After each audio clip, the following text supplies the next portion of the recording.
Thanks, Freak. Last time we spoke, Jet, we kind of talked about how maybe the aggression would die down. Maybe more subdued. Like, they're not going to do crazy stuff. And then they come out with an Assassin Fizz top lane, and they do a turret dive, the teleport turret dive at level 3.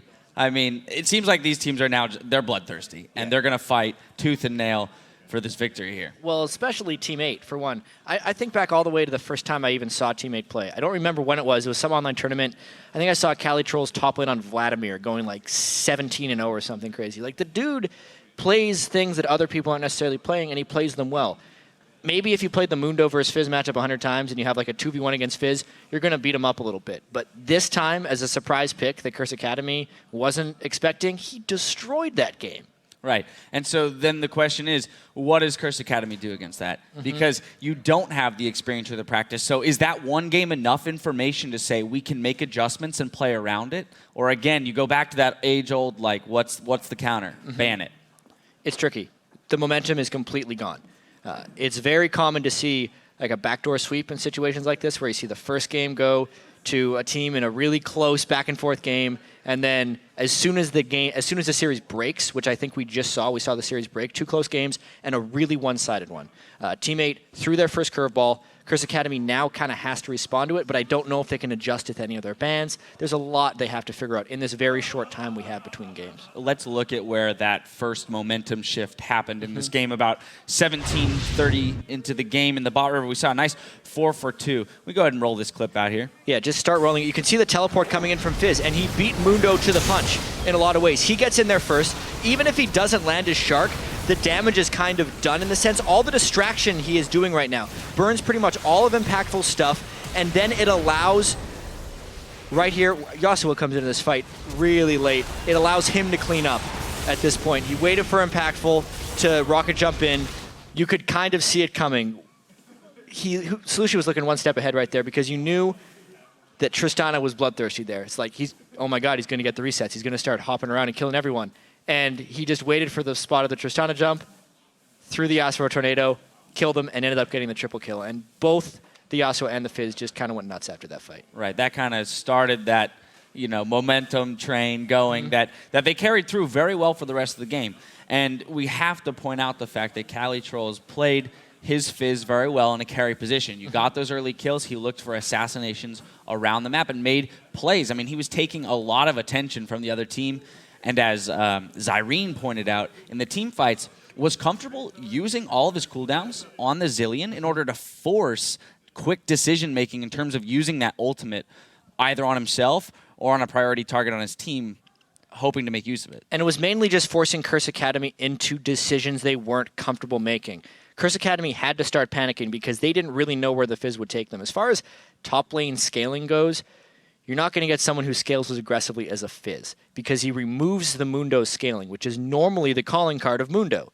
And as soon as Fizz got going, they just had to start going crazy, which is why this game ended up actually being a much larger goal lead in what was kind of a close game because of the decision-making that they forced Curse Academy into. And a perfect opportunity for us to jump into our second replay, which is the ace at 27 minutes and 30 seconds because we see Fizz pump out a ton of damage here. I've heard a lot of teams on the comms that we get to listen to in LCS when they show them on stream, like, let's do a base race, we're behind. What's the worst that could happen? We lose the game. Oh well, we're losing anyway. That's what Curse Academy was trying to do here. Let's just roll the clip. You can see the Yasuo wasn't even there, but they're like, let's turret dive. St. Fish's had the right idea, decided to jump on this one, but the right idea didn't even matter at this point. We're going to watch this one again. Obviously, we backed up a little bit too far. St. Fish's dove in, but you need to just watch Cali Trolls. He's the one who cleaned up on this fight. They can't jump on a Fizz because he has his Playful Trickster. He landed a Shark. I mean, Impactful just got wrecked completely in this fight. Nothing he could do once the Shark landed on him. Fizz will one-shot him. And then Chris, who is the tank, gets the healing debuff and also the % health damage from multiple sources. Impactful even died before the Shark damage came out. The Shark stopped him mid-jump, but the damage actually didn't come through until after he killed him with a Q. Right. It did, however, put some damage onto the Mundo, and then we saw him clean up that fight there. Something else I want to point out with Team 8 is earlier we were criticizing the Nocturne build a little bit in the earlier game where they had Maokai and a Nocturne in a full tank scenario with not enough damage to follow up and beat a hyper carry team. Here, however, though, he utilized that same tank build, but to a lot greater effectiveness because he had an Assassin Fizz to back him up. One thing that I've definitely noticed watching this series is how good Porpoise Pops is on Nocturne. Even though it's somewhat easy for him to do, the way he always positions himself to fear tether in the perfect direction is actually a leap I haven't seen a lot of Nocturne players making. And even though he's doing the Lizard Elder first, which I said before, can be good, as long as he's using it in the right team compositions, I'm completely on board with what he's doing with this tank Nocturne. He's getting the early game going, and then he's setting up kills for the high damage solo laners. That's how the team needs to really function. All right, so we're at that point now. Teammate up 2-1 in the series. It's time for Curse Academy to make some major adjustments. We talked about how they haven't really attempted to dismantle the team composition. He's been comfortable on Nocturne every game, so maybe time to switch up some of those target bans. Perhaps. It's really, really hard for Curse Academy right now. I've seen, I think it was the last Challengers Series playoffs, when they start losing, they do kind of go on tilt a little bit. The one thing that you have to do in a best-of-5 series, if someone's beating you playing the exact same champion every time, may as well try to throw a wrench into that, whether that be a Nocturne ban, maybe a Nocturne ban. Yeah, well, we'll see. Hopefully with having a few of those veterans on Curse Academy who have come from the LCS and have gone through best-of series, they'll have the ability to regroup a little bit and come back strong in the 4th game. We do, however, have to take another short break, and when we return, Teammate will make its bid to take the title in the best-of in summer. It's Game 4 right after this. Don't go anywhere.